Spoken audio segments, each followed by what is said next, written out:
during this class, it was a science methods course, and I really learned a lot of different things. I came in kind of not really liking science. It wasn't my favorite subject, and really wasn't prepared to teach it at all, I didn't feel.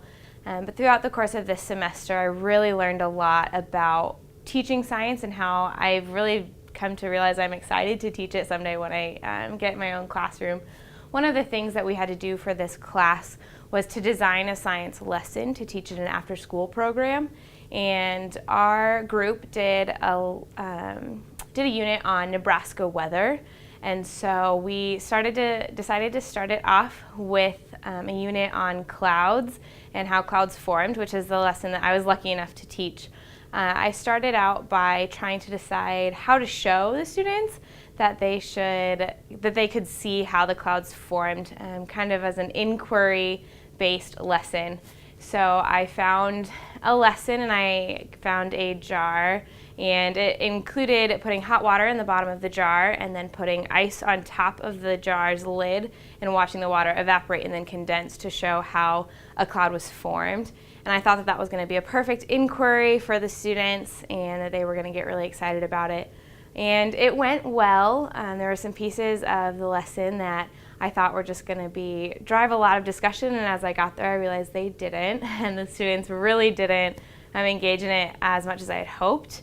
But I still felt like it was a good lesson to teach.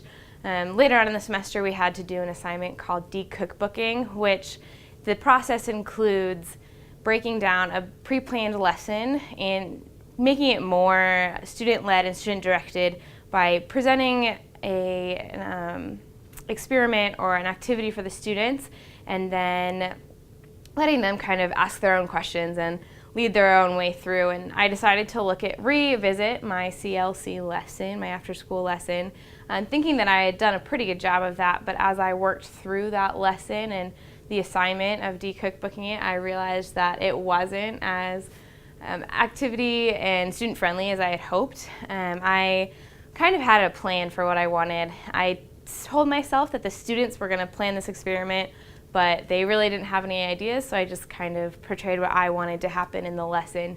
And I also forgot part of the things that I needed for my lesson.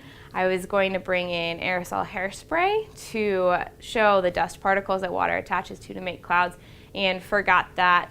And I was upset with myself during the lesson, but looking back now, I realized I learned a very, very valuable lesson by forgetting it, probably more so than if I would have had it there. Just realizing that that would have been a really good base for inquiry in my teaching, which is something I didn't really realize when I originally put it in there. It really would have provided the students the opportunity to ask some of the questions of what effect the hairspray would have on the cloud that they had made, and kind of let me get a gauge of where they were at on their inquiry. If they were ready for this student-led kind of inquiry and things that they were ready to explain and ask new questions, or if they really still needed my direction in the program. And so while I was upset that I had forgotten it, it taught me a lot, and the whole process taught me a lot about my science teaching in general. Just kind of seeing that there's a lot more to science teaching than just putting an experiment on the table for students and letting them go.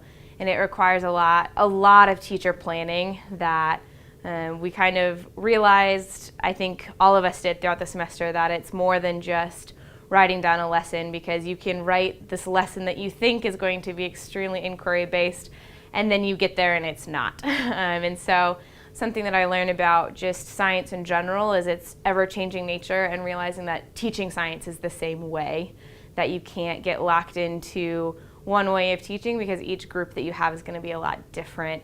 And so just as science changes based on the nature of science, the different evidence that comes in, and having to be creative, teaching science is the same way, that you have to be really creative in the way you teach it and be willing to adapt, which is something that was a very valuable lesson for me to learn before going into the classroom.